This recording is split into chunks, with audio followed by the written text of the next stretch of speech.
منتخبات مشاركة في كأس العالم. فشمس البرازيل هي شمس البلد الوحيد الذي لم تغب خلال منافسات بطولة كأس العالم في هذه النسخة.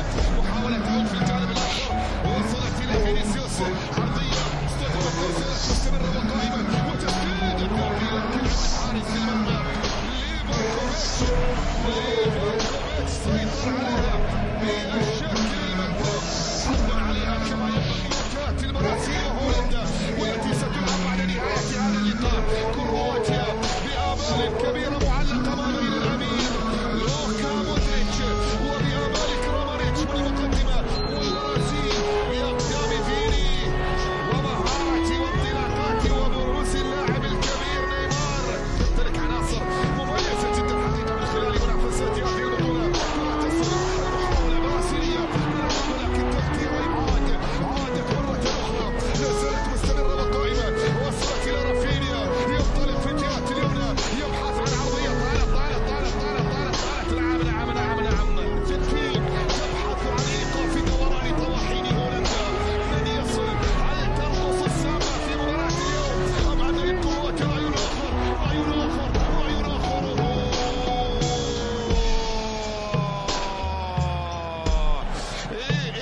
نبحث عن شرارة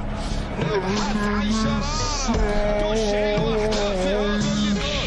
هذه الكرة العرضية وهذه المحاولة من إيفان، وصلت الكرة من جديد لمصلحة المنتخب الكرواتي. سجل هذا المكان أو يلعب الكرة العرضية لوكا، عرضية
البرازيل أوقات إضافية كانت أمام منتخب تشيلي. الآن كرواتيا من أجل التعادل، كرواتيا من أجل العودة المقدرة كوقت بدل ضايع. وانتهى الوقت الإضافي الأول، انتهى الوقت الإضافي الأول.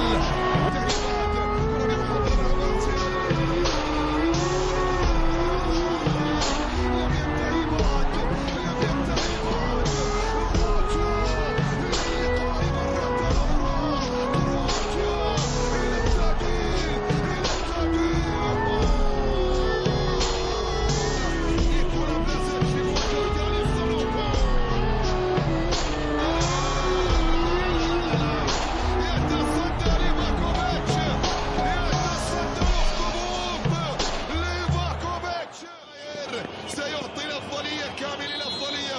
أليسون ولا ماير؟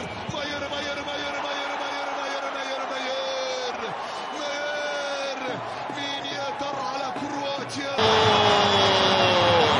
ذهب إليها لكنها سبق برازيل. مودريتش لو سجل سيقرب كرواتيا عن طريق لوكا. ومنذ متى يخذلهم لوكا؟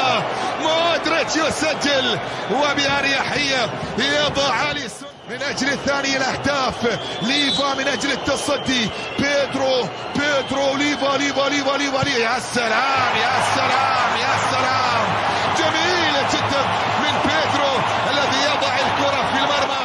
أورسيتش هو اللي راح ينفذ الركلة الترجيحية الرابعة. أورسيتش في مواجهة أليسون. أورسيتش أليسون.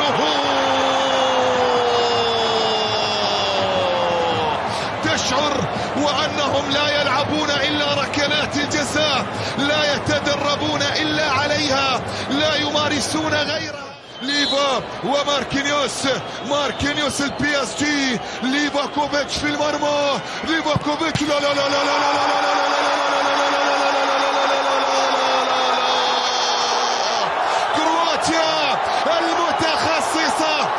المتخصصة إلى الدور القادم، إلى نصف النهائي.